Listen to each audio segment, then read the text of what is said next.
Oh, we want to welcome you back. It's another episode here of Weather Nation, LSM.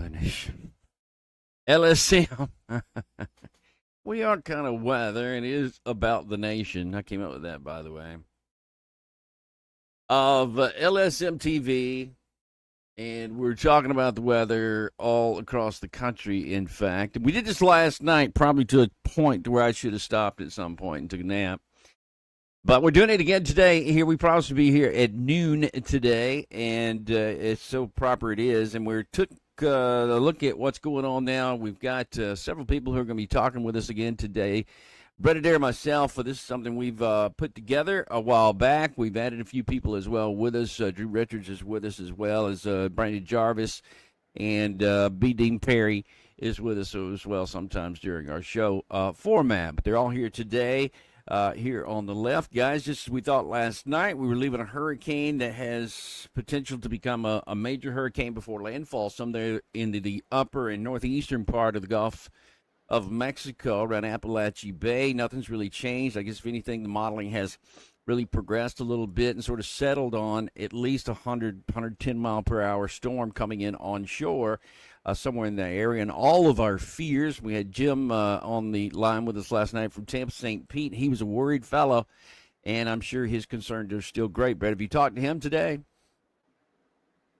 I haven't talked to Jim just yet. We're going to roll toward the south and maybe even meet up with Jim a little bit later as we go down the coastline. And now that we have some mandatory evacuations in place, even headed down toward his way, I imagine that concern's definitely growing as we have a very well organized tropical storm, a strong tropical storm at this point with Idalia, and now it's beginning to move off toward the north. So, those preparations that we basically were talking about last night when Jim was on with us, those are the things that everybody's having to kind of rush to completion now because this storm's starting to get a little bit of a move on.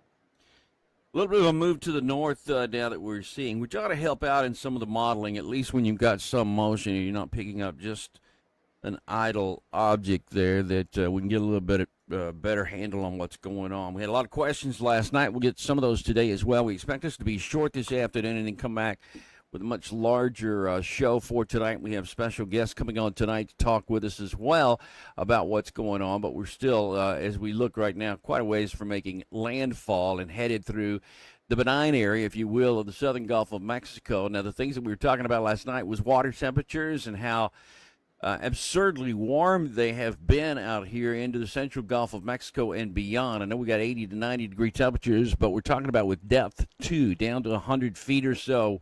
We are maintaining that 80-degree mark, which is so important now to the life and the cycling of a hurricane. It reaches down, it has to upwell and still keep some warm water. There's plenty of that to be available there. So the system, as far as a weakening facet to this coming from the water, that will not be. Shearing is the other thing that would weaken a hurricane. We don't really see that coming up at this point, although we do have a southerly to northerly upper level 300 millibar wind that's going to be the steering current for this. And as you look at it, what model is this, GFS? This is the HER.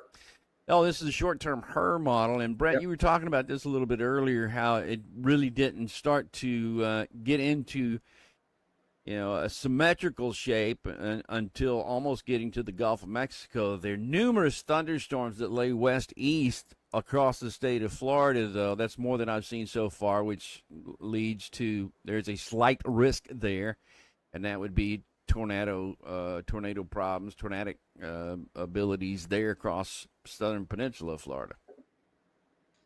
Yeah, most definitely. A lot of banding showing up there in some areas. There's a slight risk there.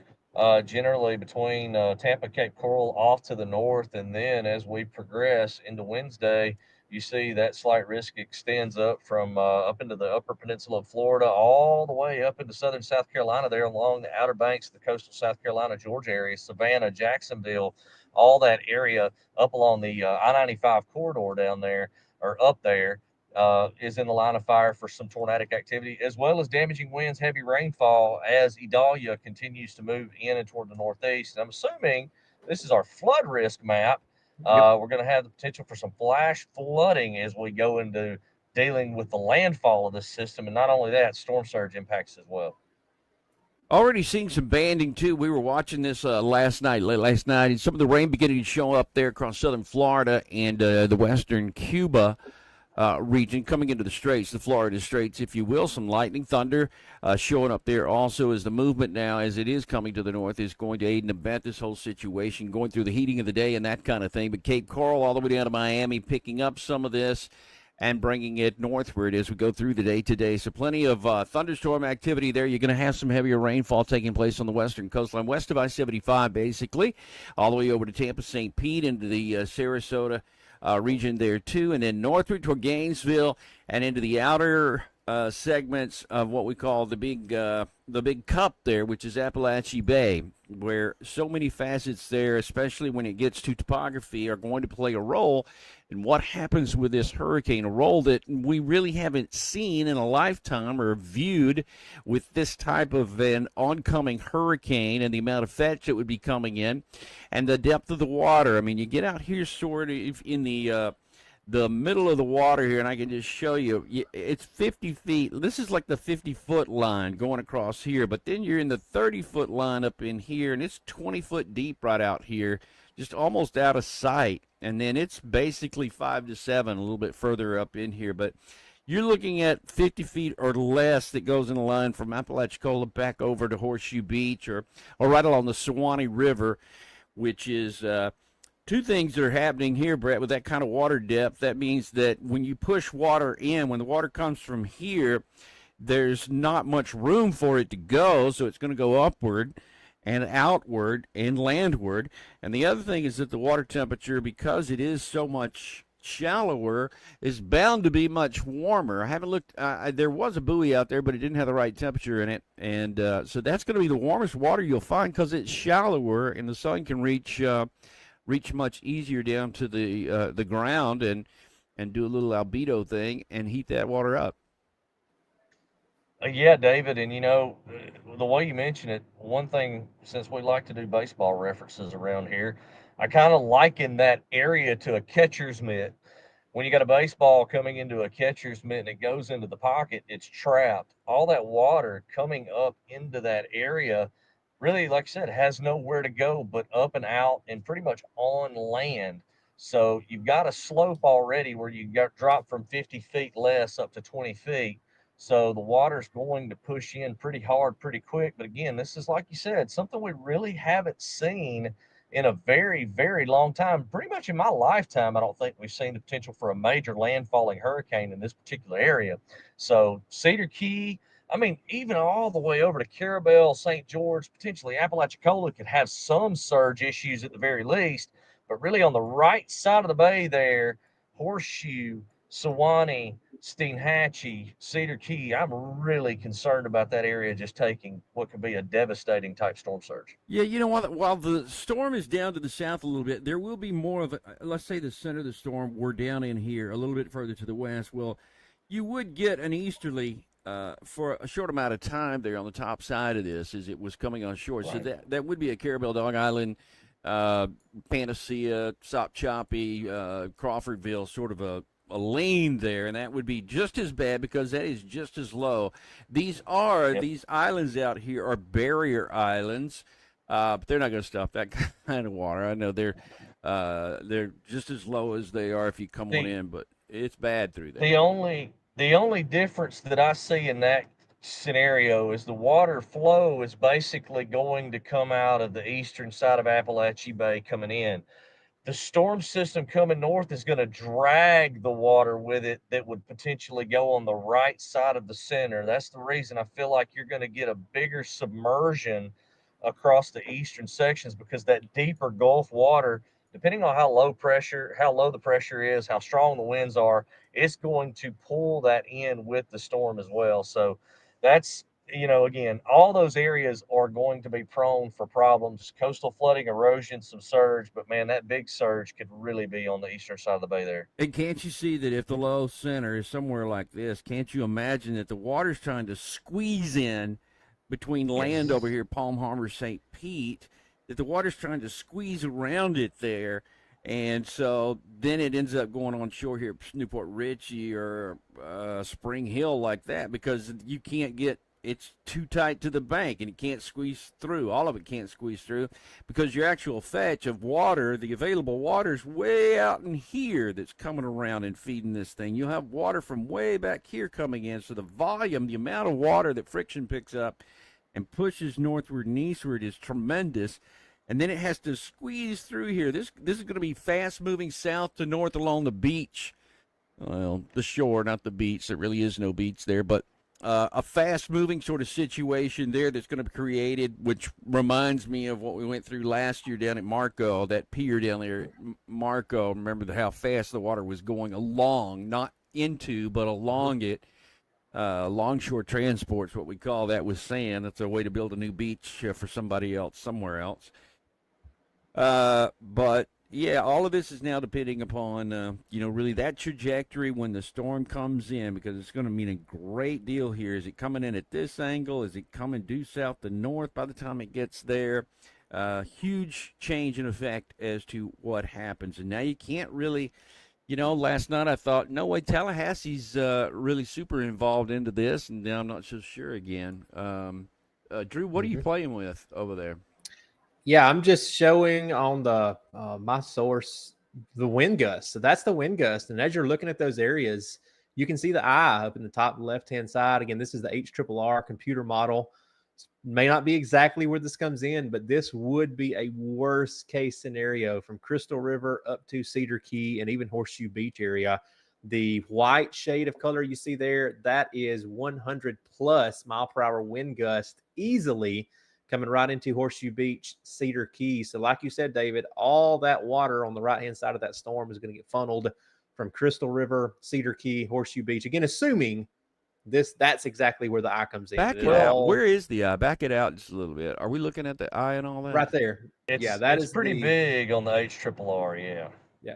I'll flip over to reflectivity just for a second so we can see what radar may look like on the HUR. Makes it a little bit easier to see. I'll give it just a second to refresh. But yeah, again, I'm really concerned if that's where the eye wall comes in, because that is just what I think. You can see how large the eye gets. It almost goes through it's interesting to me. Me and Jarvis were talking about it just before we went on air. It looks like we have an eye wall replacement cycle being modeled on the HUR, because notice there how we've kind of got an open eye wall on the north-hand side.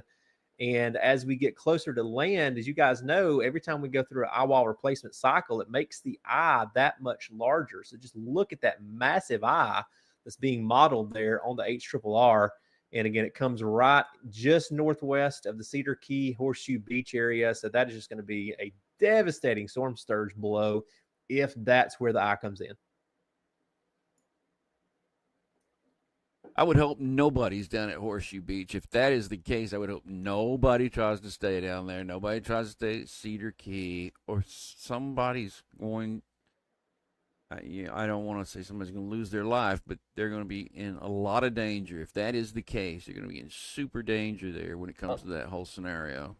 It's going to be a life-threatening situation by far, and let's don't leave out the case of a major hurricane making landfall, and then it's also accelerating at that point. So I'll be honest with you, I'm very concerned that the Tallahassee area could deal with one of the worst type of wind storms that maybe they have had from a hurricane, because I was here back when Hermine came across Alligator Point several years back, I think 16, 17 time frame. And Tallahassee had quite a bit of damage from that, and that was just a low end hurricane. If you get a Cat 3, Cat 4 type system along all the way inland up toward I-10, right there, that's a bad scenario for Valdosta, Thomasville, eastern areas of Tallahassee. Everywhere between Tallahassee and Jacksonville, even on the I-10 corridor there, is going to have problems with wind damage, potential for tornadoes and flooding as well. Yeah, I remember, and a couple of people who are on with us right now might remember this as well. Back into the 80s, 84, I guess it was, or 85. Twice we had hurricanes coming through there, and Hurricane Elena and Kate, and I can't remember which one it was. Maybe somebody who's on here will remember. We were all standing inside of the meteorology building, which was the 5th floor of the Love building there on campus, and we had an anemometer on top of the roof, and we were all taking different pictures of it every time it hit a new spike when that was coming in. And we had a 93. I have a photograph of a 93 sustained that we had in Augusta 95 during that storm up there. And that's when we lost a lot of power across the city. We had those big trees, those big live oak trees that sometimes they don't hold on very well, and they typically can cause power outages pretty quickly. So that would be something that you're thinking about there. That could possibly be happening pretty quickly should we see those kind of conditions take place. Right now, the barrel of the storm is coming right up what looks to be the curving barrel of the window of opportunity.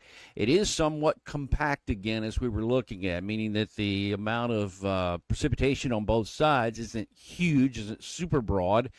But the feeder bands are out there that we talked about. As Brett was saying, you need to see a high-resolution model in order to see those feeder bands there going well down to the south. There's reason to believe there could be some tornadoes along those that would be taking place during the day. And then it's not over with, folks. It's going to travel somewhat up and inside of the border of North Carolina, South Carolina, and still causing problems there. There's going to be a surge on the right side of that, the north side and right side of that as well. That'll be coming into Savannah. Savannah is a very storm surge place, as well as Charleston and Myrtle Beach. Brett knows about all three of those places there. Should we have a fetch of a south to northwest wind, and that looks like that's pretty predominant there for a while, Brett. Yeah, anywhere that you get an onshore fetch, even as the storm's making landfall, let's remember this. The storm's making landfall on the west coast of Florida. If you've got an easterly fetch there in Jacksonville, an easterly fetch in Savannah, you're going to start seeing the water pile up because the wind field's going to expand over time as the system begins to turn toward the northeast and get some baroclinic driven properties within it. So, east coast of Florida, Georgia, South Carolina, also prepare for some coastal flooding and some of those storm surge elements as well. But again, huge concern, especially along the rivers. Somebody in chat mentioned Crystal River. Yes, Crystal River is susceptible to flooding and the backup of water in the river there due to storm surge. So everywhere from Tampa Bay to the north, especially now is the time if you're in one of those evacuation zones due to surge and flooding. Now is the time to be preparing for that. Now is the time to move your vehicles, move your property, get to higher ground, because now that mandatory evacuations are flying, we've got portions of Citrus County that are now under a mandatory evacuation in Zone A. And we also have, let's see, it's not Pinellas County, it was Pasco County. Pasco County down Zone there. A in Pasco County has also a mandatory evacuation now for anything that can't withstand Category 3 type winds. So that also gives you an idea as to what they may be expecting. They may be expecting this thing to be more intense than forecast. This is going to be one of the cameras we'll be showing you through the day today. It's one of the more exciting ones that you'll see when it comes to this whole thing, because these are crazy people who are going to be out and about. They will be monitoring this and their crazy children as well that they let get very, very close to the water.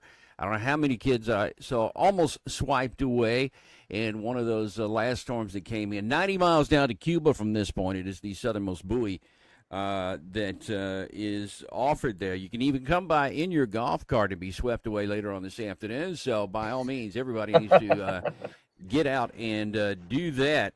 You're going to be surprised at what we see later on in the day today, because Drew and I watch people do some stupid, stupid stuff with their children just to get a photograph of this surf when it was coming in, and I believe there'll be a high surf there later on this afternoon. So we'll be monitoring this image as well as many others through the day today, live cameras that we'll be looking at and seeing what the silly white people are going to be doing through the afternoon today. Last year, as Ian passed west of Key West, the Yeah, that was southernmost it. point, this is the camera we were glued Yeah. to. Well, Yeah. keep in mind, they had one of their highest storm surges ever from that. Yeah. Yep. I got to get somebody. I got to get somebody to go down there with a phone so we can interview some people. So if you know somebody who's in that picture, or yeah, we can fly Dean down there real quick. If you know somebody that's in that picture, give them a call and tell them that we'd like to make a star out of them, because we'd like to interview some people down there near the southernmost point in the state, the United States, continental United States, 90 miles from Cuba there. And we'd like to interview some people. I'm trying to think who I can get to go down there with a camera and just interview people. But we'll get that done, because that's going to be one of the more exciting things that'll be happening during the day today across that area. We've got other points we're going to be watching through the afternoon, and it'll really get going tonight, folks. Things will really start happening tonight and during the entire day tomorrow. This is a daylight event, really from start to finish. It'll ramp up early tomorrow morning. Brett will be out bright and early tomorrow morning. And we'll, through the day tomorrow, we'll be following this with some of the most, wildlife video that you'll see. A lot of times the hurricanes will screw you over by coming in late at night. You can't really see what is going on, making them twice as dangerous. This time we do have pretty good visuals that will be taking place during the day tomorrow that will, Josh Burnham wants to go, that will be going on. So that would be definitely good news there. And Frederick, you know anything about the other storm over there, Brett, that we were forgetting about, the Bermuda storm?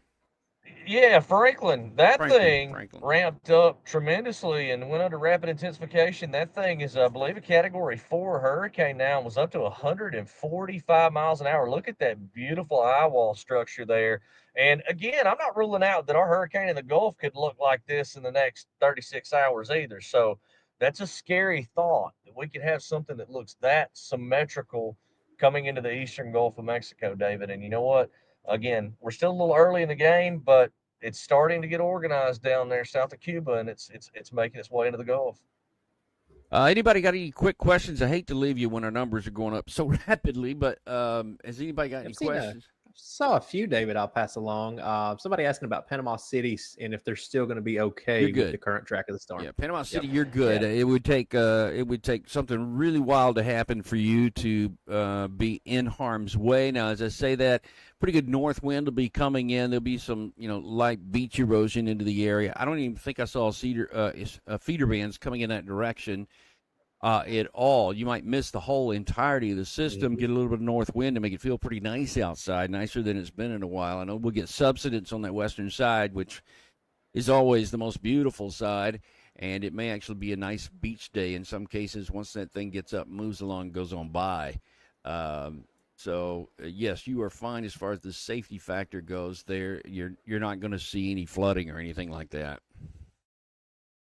Hey, Drew, can we take the model off and actually look at a current radar mosaic so that we can kind of see what things look like right now across Alabama and the state of Florida? You can see there's some shower activity, some thunderstorm activity out there that's actually in association with a trough that is going to pick this system up.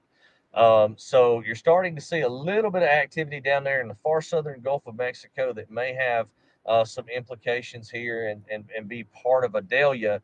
But right now, you can see there's a trough there. Thunderstorms down to the south of Montgomery. I think that's down along the 331, 431 corridor going toward the community of Troy, Alabama. Yep. Troy, Andalusia, those areas just east of I-65 dealing with some thunderstorm activity. And again, we're going to start seeing some of those bands down across the Florida peninsula begin to show up and on the outer fringes of this system. And then we'll have to start really watching later tonight into tomorrow for the possibility of some of those little spinning sails. As you can see some of that now, Cape Coral, Naples, down in that area, those sails developing. We're going to have to watch for some of those as they get better wind shear with time to see if we get some of those going into rotation and possibly form a couple of tornadoes, David, out ahead of this thing. I think it's very possible, and in fact, I think it's very likely. So, certainly something that we'll be looking at there as all that continues on. I thought I had some 300 millibar stuff here, but I don't see it showing up. Jonathan Comstock in chat says, how big are we thinking on the storm? Jonathan, officially now a Cat 3 from the National Hurricane Center at landfall. But keep in mind, this thing could go stronger than that, depending on how it strengthens in the Gulf. Yeah, honestly, guys, I think it's a safe bet now to say that we're looking at a major hurricane landfall. Now, whether it's going to be a Category 3 or a 5, to be honest, if you're on Cedar Key, Horseshoe Beach, down to Tarpon Springs, it probably doesn't matter. It's a life-threatening situation due to the water and the wind. So those evacuations that are going out, heed those evacuations and take them seriously. Interior wind damage along the 75 and I-10 corridors likely also. Mm-hmm. Let's see. We've got a question about North Georgia here. So maybe a little bit of rain, wind, maybe some gusty winds, 20 to 30 miles per hour if this thing goes a little bit further north. But right now on its current track, it's going to move right over Savannah, Georgia and coastal Carolinas. So that will probably keep you guys there in North Georgia mainly dry and unaffected completely from this hurricane. Yeah, other than some winds and some cloud cover, you might have to deal with some of that, but you could be more on the subsidence side, especially areas north of Atlanta. Looks like from Atlanta to the east would be any kind of a problem. It may be relatively dry from Atlanta into the north and west. Exactly. As far as somebody said something about hurricane prep, it's all the same stuff. Nothing's really changed with what you're looking at as far as hurricane prep. If you're staying at your house, you better make sure that you have some sort of communication, some way of hearing some recommendations when this starts happening. Because everything you throw out right now, we'd be amiss at telling you that you could pack everything or have everything that you might possibly need. I'd first of all worry about losing my electricity. And so if that happens, you got to think about a lot of different things like food that you got in the refrigerator. I mean, if you got enough ice, you got ice in your ice carriers, whatever you've got, ice chest, so you can store food.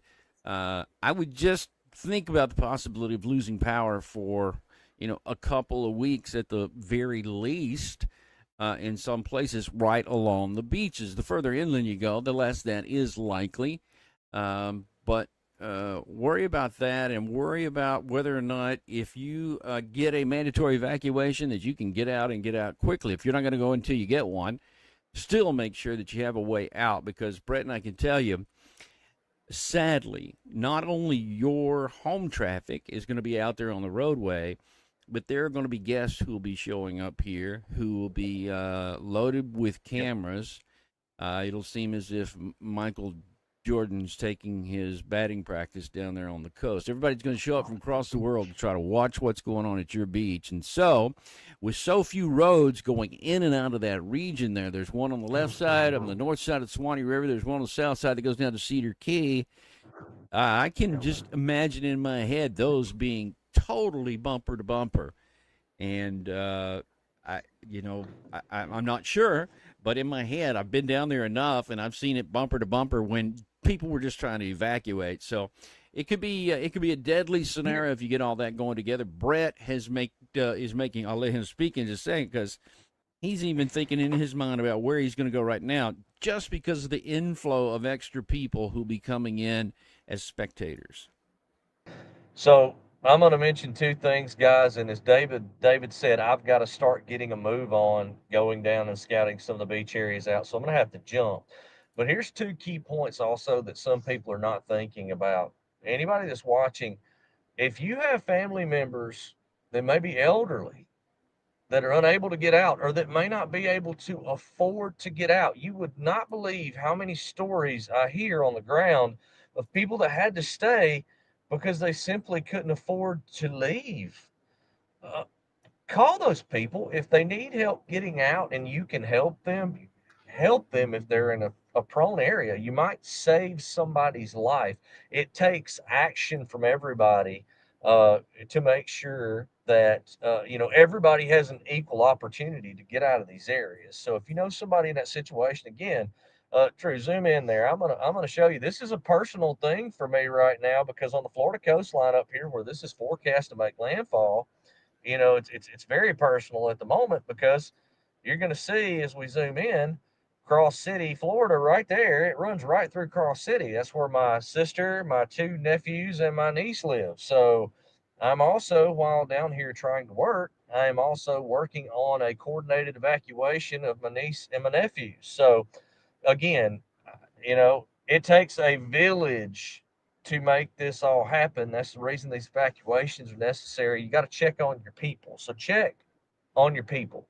And we'll be here giving you the latest information. I think we're going to come back later tonight, David. I'm going to let David give all that info, but I will be back with you later on this evening, and I will see you guys soon. Everybody stay safe. This is going to be a doozy.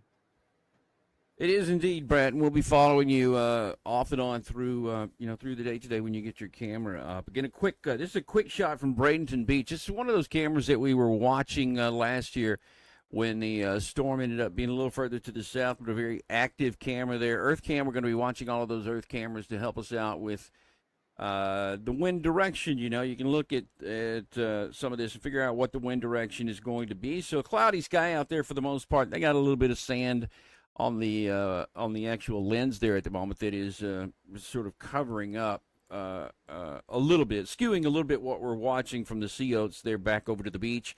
But the clouds are moving fast. The sunshine's about to end there. This is on the western side, Anna Maria Beach. It is on as you come out of Tampa Bay and you go southward about 30 miles, that's where this is, down there at one of the resorts. We're also going to be watching there into Naples. We'll be setting up all of our cameras for you that are lined up across the beaches, up and down the beaches through there. So we're not only going to be watching Brett, we'll be watching the rest of the region as well to make sure that we have plenty of cameras to be going along with everything that's happening here across this region as well. Alfred, it's good to see you from up at the Arctic Circle. Janine is here with us this morning, as well as Morgan. I think Morgan's with us. Ray 56, is good to see you. Colin Crawley, good to see you as well. Got many new people on here. If you're a new person, just shout out and say you're a new person. We like that. I don't think we have a penny to send you, but make sure that you subscribe. And what's the other thing? Go ahead and hit that like button And on this share the video as screen. well, because that, Yeah. yep, It, that helps YouTube push this to more people, so we can Yeah, hopefully reach more that'd be people in the great. store. That'd be great. That would help us out with our viewers. Right now, we got 632 concurrent viewers. We've had 2,400 views on our end, and that's the most we've ever had. So we grew that from 100, from 500 and something last night. So we do appreciate you getting the word out for us. I know it's noontime, so it's kind of odd to have this kind of an audience at noontime on a Monday.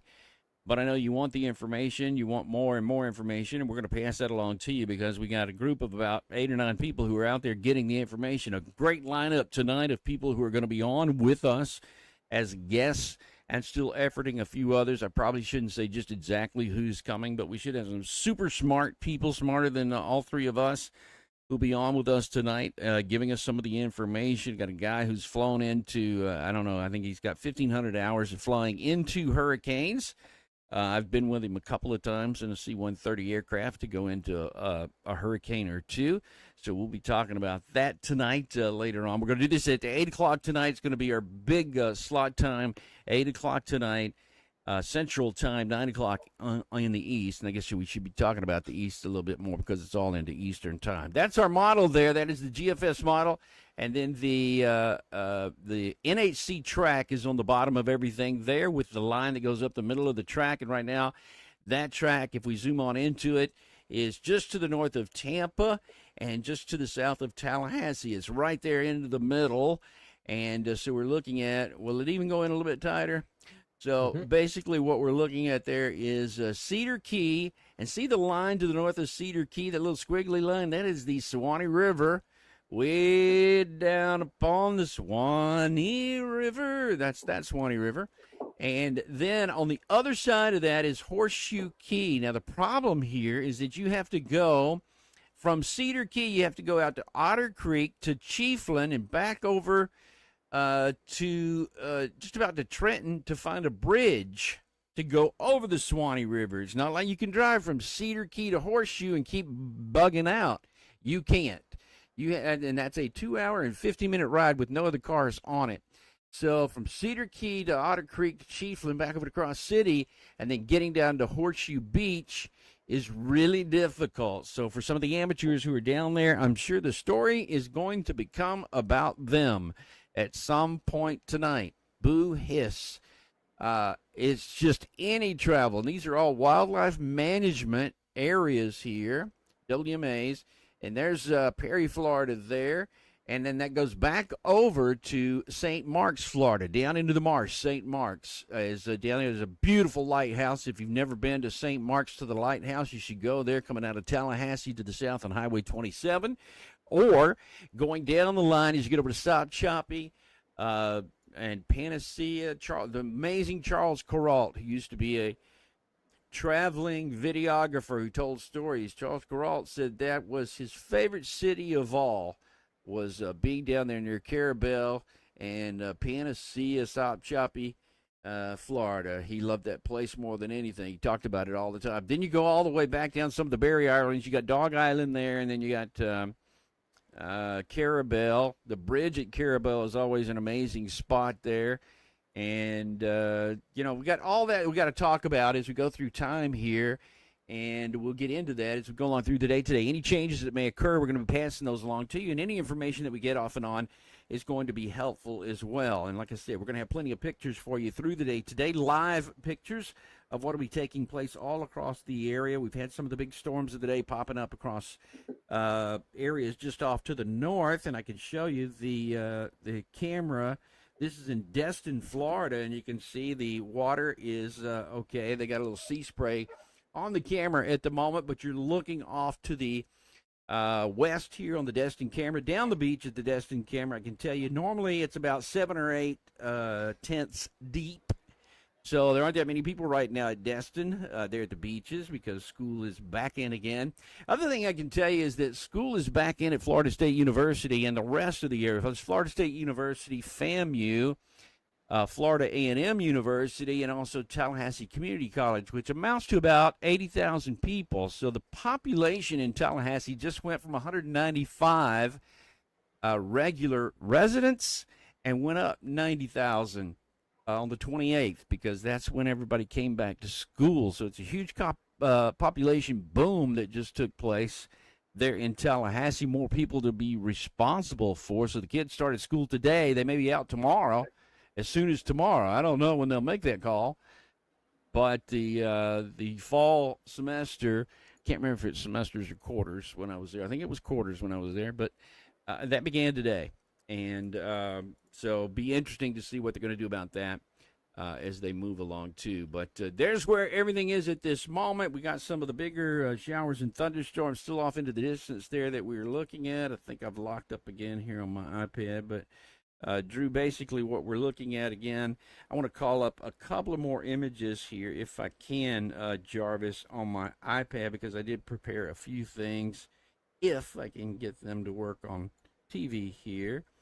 And one of the others was that let's look at some satellite imagery here and sort of talk about it. Drew, you and I can talk about it here during the day today. This is actually during the hours before daylight up until recent, when the cloud cover was really starting to gather down to the south there and then move on through the strait. And see if any of this is going to move for me or if it's just going to be frozen.